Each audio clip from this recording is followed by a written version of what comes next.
अब टाइम आ गया सख्त होने का। पूरे 2 महीने का स्टडी प्लान लेकर आया हूं आपके लिए, monthly, weekly, daily time routine के साथ। जो इस टाइम टेबल को फॉलो कर लेगा उसकी नैया पार लग जाएगी, जो इसको फॉलो नहीं करेगा उसकी कोई गारंटी नहीं है बाबा। वैसे तो 12th क्लास के बच्चों के लिए ये प्लान है क्योंकि वो ज्यादा सीरियस होते हैं, बाकी 9वीं, 10वीं और 11वीं वाले बच्चे भी इस स्टडी प्लान को फॉलो करना चाहे तो उनके लिए भी ये फायदेमंद होगा। तो दोस्तों, मैं आपका भाई, दोस्त, educator of economics love Kaushik इस बार बोर्ड की धुआंधार तैयारी में एक फ्यूल इंजेक्ट करने के लिए, यानी एक हाई स्कोर करने का स्टडी प्लान आपके लिए लेकर आया हूं। तो चलो देखते हैं कि किस तरीके से तैयारी करनी चाहिए ताकि बोर्ड में या फिर 11वीं, 10वीं, 9वीं किसी भी क्लास में हो आप अच्छा स्कोर कर सको।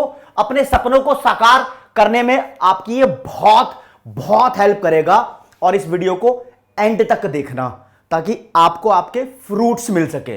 तो चलो जी स्टार्ट करते हैं। मैं बोलता हूं अब 60 दिन तक तुम्हें कैसे तैयारी करनी है, वीकली रूटीन भी बताऊंगा, हफ्ते दर हफ्ते क्या करना है। पहले महीने की बात करते हैं। 60 दिन का मतलब 2 महीने तुम कैसे पढ़ाई करोगे बाबू। 2 महीने के लिए तुम्हें क्या करना है, स्टार्टिंग के जो 30 दिन है, यानी पहला महीना, पेन का कलर येलो कर लेता हूं, बढ़िया।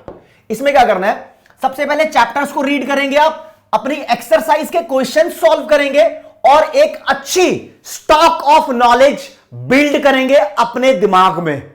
ये हो गया जी स्टार्टिंग के 30 दिन, तुमने थॉरोली सब कुछ स्टडी कर लिया।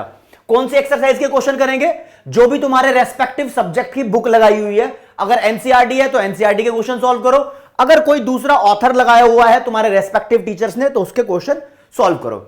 बचे हुए अगले 30 दिन यानी मंथ 2, फाइनल 30 डेज की बात कर रहा हूं। अब तुम्हें चैप्टर्स को फ्रीक्वेंटली रिवाइज करना है, लगातार रिवाइज करते रहो। सैंपल पेपर के क्वेश्चन अब सॉल्व करने हैं। कई बच्चे पता क्या करते हैं, वो एक ब्रिज को मिस कर जाते हैं। वो क्या करते हैं, चैप्टर रीड कर लिया, फटाक से सैंपल पेपर पे आ गए। इस चालाकी में लगे रहते हैं कि हाँ यार चैप्टर कर लिया, अब सीधा एग्जाम ओरिएंटेड क्वेश्चन करेंगे तो फोड़ देंगे सब कुछ। ऐसा नहीं है बाबा, स्टेप बाय स्टेप चलना पड़ेगा। आपने चैप्टर रीड किया है, एक्सरसाइज के बेसिक क्वेश्चन करो, फिर सैंपल पेपर क्वेश्चन पे आओ, एडवांस क्वेश्चन पे आओ। चलो जी, सैंपल पेपर पे बाद में आना है, ध्यान रखना।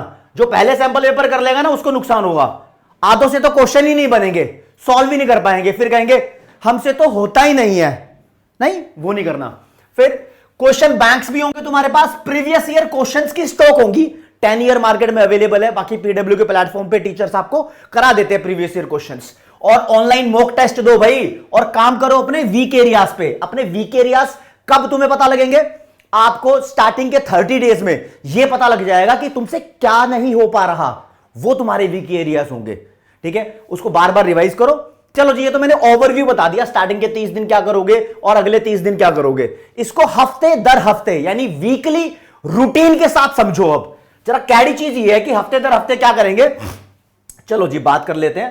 पहला हफ्ता, 2 महीने में 8 हफ्ते हो गए। ठीक है जी, पहले हफ्ते में बहुत सिंपल बात कह रहा हूं मैं आपसे कि अपना सिलेबस चेक करो, कहीं तुम गलत स्टडी तो नहीं कर रहे हो।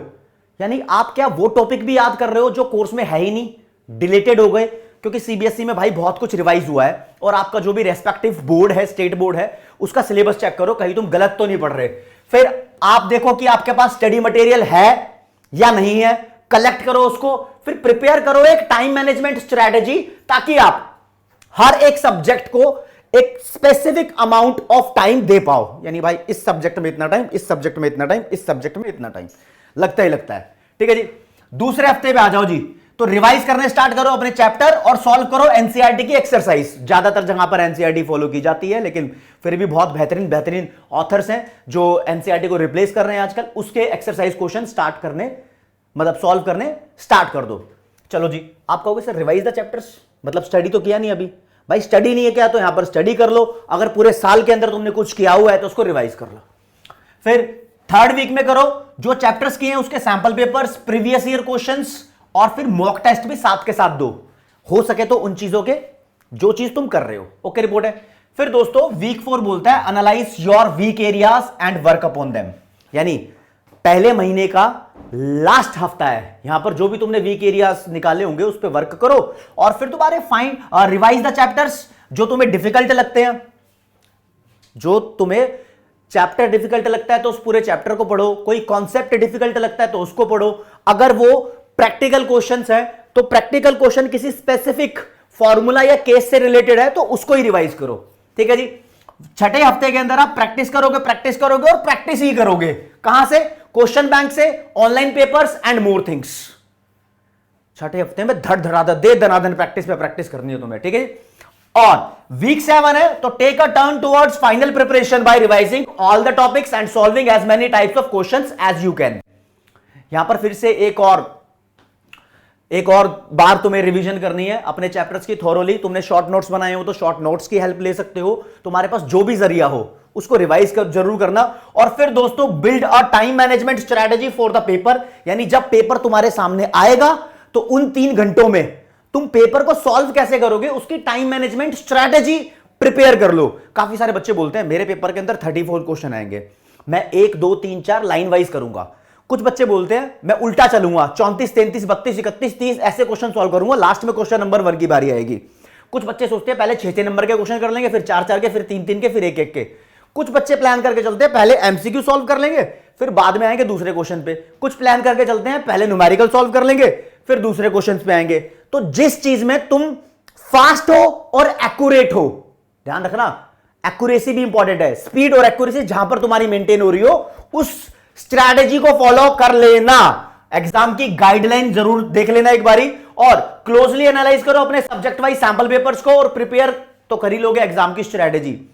हर एक सब्जेक्ट का सिलेबस आपको पता है, हर एक सब्जेक्ट का सैंपल पेपर रेस्पेक्टिव बोर्ड ने निकाला होता है। फॉर एग्जांपल सीबीएसई बोर्ड ने आपके सभी सब्जेक्ट के सैंपल पेपर्स निकाले हुए हैं, उसको क्लोजली एनालाइज करो।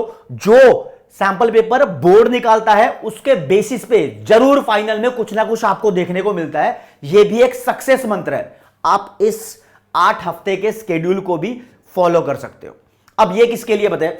जिनने पहले थोड़ा कुछ पढ़ा हुआ है ना, यह उसके लिए है। जिसने कुछ भी नहीं पढ़ा था ना, यह उसके लिए था, वो तो ऊपर ऊपर की बात करेगा। अब भाई नहीं डेली बताओ, सुबह से जब मैं उठ जाऊंगा या उठ जाऊंगी और रात को सोने तक की बात करो। तो बाबू शुरुआत नॉर्मल डेज पे बताता हूं, नॉर्मल इंसानों के लिए, नाइट आउल्स के लिए नहीं है। अभी नाइट आउल्स की बात करेंगे। देखो, एक तो आपने कम स्लीप लेनी है, जितना हो सके 6 घंटे के आसपास सो जाओ, काफी है। ठीक है, 8 घंटे वाला मिथ हटा दो, यहां से दिमाग से निकाल दो। 6 घंटे के आसपास सो, सुबह जल्दी उठ जाओ, सुबह जल्दी उठ जाओ। ये छुट्टी वाले दिन में ही तुम फॉलो कर सकते हो इसको। तो देखो दोस्तों, सुबह तुम 6 से 7 बजे तक उठ जाओ, फ्रेश हो जाओ, नहा धो लो, मेडिटेशन करनी है मेडिटेशन कर लो, योगा जिम एक्सरसाइज जो करना है करो। और इसी टाइम में कोई बच्चा तो पॉटी करते करते ही डिसाइड कर सकता है कि मेरे को पूरे दिन का क्या टाइम शेड्यूल बनाना है, मतलब किस किस टाइम कितना कितना सब्जेक्ट को देना है, ये शेड्यूल बना लो। सुबह 2 घंटे पढ़ लो बाबू, 2 घंटे पढ़ लो। ठीक है, 2 घंटे पढ़ लो, फिर आधा घंटा 9 से 9:30 तक ब्रेकफास्ट की ब्रेक ले लो। और जब भी तुम ब्रेक लोगे ना, इस टाइम में पढ़ना मत, या तो टीवी देख लेना, या अपना फोन वोन चला सकते हो, या लोगों से फैमिली मेंबर से बात करो। इससे माइंड में एक स्टेबिलिटी आएगी, मेंटल रिलैक्स आपको फील होगा। ठीक है, रिफ्रेश हो जाएगा माइंड। ठीक है, इसके लिए फिर तुम आगे आओगे 9:30 से 11, 1.5 घंटा फिर पढ़ लो। यानी डॉक्टर ने नहीं बताया कि एक बार में 5-6 घंटे पढ़ना है। अगर पॉसिबल है तो तुम पढ़ सकते हो, इट इज गुड। अगर पॉसिबल नहीं है तो ये स्केड्यूल आपके लिए है। 1.5 घंटा भाई पढ़ो अपने सब्जेक्ट को, फिर 11 से 11:15 के बीच में एक स्नैक ब्रेक ले लो, चाय बिस्कुट हो जाए कोई दिक्कत नहीं है। और kindly do not study during this break time, recess हो गई आपकी ये। ठीक है जी, फिर 11:15 से लेकर 1 बजे तक फिर पढ़ लो, 1 से लेकर 1:30 तक तुम्हारा लंच ब्रेक हो जाएगा, रोटी राटी खा लो, चावल चूवल जो भी बने। ठीक है, 1:30 से 3 बजे तक फिर पढ़ाई करोगे, और 3 से लेकर 3:10 तक यानी सिर्फ 10 मिनट के लिए एक ब्रेक ले लो, कॉफी पी लो। ठीक है, और थोड़ा सा वॉक करके आओ, ऊपर नीचे। अगर वॉक नहीं करना है तो ऊपर नीचे जिन्ने होंगे घर के अंदर, धड़ धड़ धड़ धड़ ऐसे कर लो, रस्सा टापना रस्सा टाप लो, कुछ भी कर लो मतलब, राइट। फिर 3:10 से लेकर 5 बजे तक फिर पढ़ाई करो, 5 से 5:30 टेक अ लॉन्ग ब्रेक। ये तुम्हारी आधे घंटे की फिर एक लॉन्ग ब्रेक हो जाएगी। इसमें तुम वॉक कर सकते हो, गली नुक्कड़ पे खड़े हो सकते हो, थोड़ा बतिया सकते हो, चाय कॉफी वगैरह पी सकते हो, मौज मार सकते हो आधा घंटा। लेकिन ध्यान रखना तुम्हारे हाथ में घड़ी होनी चाहिए, नहीं है तो फोन में भी टाइम होता ही है, तो तुम्हें लेकिन क्लोजली इन चीजों को मॉनिटर करके चलना है। अभी एक डाउट हो रहा होगा तुम्हारे दिमाग में, वो मैं क्लियर करूंगा, मेरे को पता है तुम क्या सोच रहे हो। ठीक है जी, फिर शाम को 5:30 से लेकर 7 1.5 घंटा पढ़ना है। फिर 7 से 7:10 तक एक शॉर्ट ब्रेक ले लो, 7:10 से लेकर 8:30 ठीक है पढ़ाई कर लो, 8:30 से 9 बजे तक एक डिनर कर लो। इसमें फिर वो बतिया लो, खा लो, सब कुछ कर लो। 9 बजे से लेकर 10:15 तक final study session for the day है, ये आपका है, बहुत बढ़िया है।